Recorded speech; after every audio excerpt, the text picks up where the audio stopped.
ಪ್ರಿಯ ಸ್ನೇಹಿತರೆ, ನಮಸ್ಕಾರ. ಬದುಕಿನ ದುರಂತ ಏನಂತಂದರೆ, ನಮ್ಮವರು, ನಮಗೆ ಆತ್ಮೀಯರು, ನಮಗೆ ತುಂಬ ಬೇಕಾಗಿರ್ತಕ್ಕಂಥ ವ್ಯಕ್ತಿಗಳೇ ನಮ್ಮ ಮುಂದೆ ಇದ್ದಾಗ ನಮ್ಮಂತೆ ಮಾತಾಡಿ ಸ್ವಲ್ಪ ಮರೆಯಾದಾಗ ನಮ್ಮನ್ನು ಕೆಟ್ಟದಾಗಿ ಅಥವಾ ಇನ್ನಿತರ ಕುಹಕ ಮಾತುಗಳಿಂದ ನಿಂದಿಸ್ತಾ ಮನದಲ್ಲಿ ವಿಕೃತ ಒಂದು ನಗೆಯನ್ನು ಬೀರ್ತಕ್ಕಂಥ ವ್ಯಕ್ತಿಗಳಿರ್ತಾರಲ್ಲ, ಅವರಂಥ ಮೋಸ್ಟ್ ಡೇಂಜರಸ್ ಫೆಲೋಸ್ ಇನ್ನು ಯಾರು ಇರಲಿಕ್ಕಿಲ್ಲ ನೋಡಿ. ಅವರು ಯಾವತ್ತೂ ನಮ್ಮ ಎದುರುಗಡೆ ನಿಂತು ನೇರವಾಗಿ ಮಾತನಾಡ್ತಕ್ಕಂಥ ವ್ಯಕ್ತಿಗಳೆಲ್ಲ. ಯಾವಾಗಲೂ ನಮ್ಮನ್ನು ಹಿತವನ್ನು ಬಯಸ್ತಕ್ಕಂಥ, ನಮ್ಮ ಬಗ್ಗೆನೇ ಭಾಳ ಯೋಚನೆ ಮಾಡ್ತಕ್ಕಂಥ ಹಿತಶತ್ರುಗಳಂತೆ ಇರ್ತಕ್ಕಂಥ ವ್ಯಕ್ತಿಗಳು ಯಾವತ್ತೂ ನಮ್ಮನ್ನು ಒಳಿತು ಬಯಸುವವರಲ್ಲ.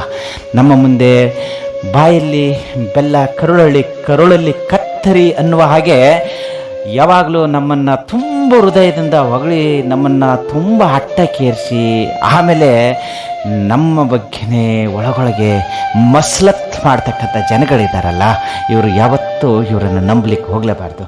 ಅದು ಯಾರೇ ಇರಲಿ, ಆದರೆ ನೇರವಾಗಿ ಮನಸ್ಸಿಗೆ ನಾಟುವಂತೆ ಮಾತನಾಡ್ತಕ್ಕಂಥ ಜನಗಳು ಯಾವತ್ತೂ ಇಷ್ಟವಾಗ್ತಾರೆ. ಪ್ರಿಯ ಸ್ನೇಹಿತರೆ ನೋಡಿ, ಯಾವಾಗಲೂ ಹಿಂದೊಂದು ಮುಂದೊಂದು ಮಾತನಾಡ್ತಕ್ಕಂಥ ವ್ಯಕ್ತಿಗಳು ಯಾವತ್ತೂ ನಮಗೆ ಆಪ್ತರ ಆಗಲಿಕ್ಕೆ ಸಾಧ್ಯ ಇಲ್ಲ. ಅವರು ನಮ್ಮ ಜೊತೆಗೆ ಪ್ರಯಾಣ ಮಾಡಲಿಕ್ಕೂ ಯೋಗ್ಯರೂ ಅಲ್ಲ, ಅಥವಾ ನಾವೇ ಅವ್ರ ಜೊತೆ ಈ ಪ್ರಯಾಣ ಮಾಡಲಿಕ್ಕೆ ಅಯೋಗ್ಯರು ಅಂತ ಕೂಡ ಸಾಬೀತಾಗತ್ತೆ. ನೋಡಿ, ಯಾವತ್ತಾದರೂ ನೀವು ಒಂದು ಉತ್ತಮ ಸ್ನೇಹ, ಉತ್ತಮ ಬಾಂಧವ್ಯ, ಉತ್ತಮ ಬಂಧುತ್ವ ಬೆಳಿಬೇಕಾದ್ರೆ ಅದು ಕಷ್ಟನೋ ಸುಖನೋ ಇನ್ನೆಂಥದೋ ಇರಲಿ, ಎಲ್ಲದರಲ್ಲಿ ಭಾಗಿಯಾಗ್ತಕ್ಕಂಥ ನಿಷ್ಕಲ್ಮಶ ಮನಸ್ಸಿನ ವ್ಯಕ್ತಿಯ ಜೊತೆ ಎಷ್ಟು ದೂರ ಸಾಗಿದರೂ ಕೂಡ ಆ ಪ್ರಯಾಣ ಬೇಸರ ತರೋದಿಲ್ಲ. ಪ್ರಿಯ ಸ್ನೇಹಿತರೆ, ಗೊತ್ತಾಯ್ತಲ್ವಾ? ಉತ್ತಮರ ಸಂಘ ಹೆಜ್ಜೇನು ಸವಿದಂತೆ ಅಂತ, ಸಜ್ಜನರ ಸಂಘ ಹೆಜ್ಜೇನು ಸವಿದಂತಂದ ಹಾಗೆ ಅಂಥವರ ಸಂಘ ನಮಗೆ ಇದ್ರೇ ನಾವು ಕೂಡ ಬದುಕಲಿಕ್ಕೆ ಸಾಧ್ಯ, ಅವರು ಕೂಡ ನಮ್ಮೊಂದಿಗೆ ನಗುನಗುತ್ತಾ ಇರಲಿಕ್ಕೆ ಸಾಧ್ಯ. ಮತ್ತೊಂದು ಸಂಚಿಕೆಯೊಂದಿಗೆ ಸಿಗ್ತೀನಿ. ಇಂತಿ ನಿಮ್ಮ ಪ್ರೀತಿಯ ಡಾಕ್ಟರ್ ನಂದು ಪೂಜಾರಿ. Thank you.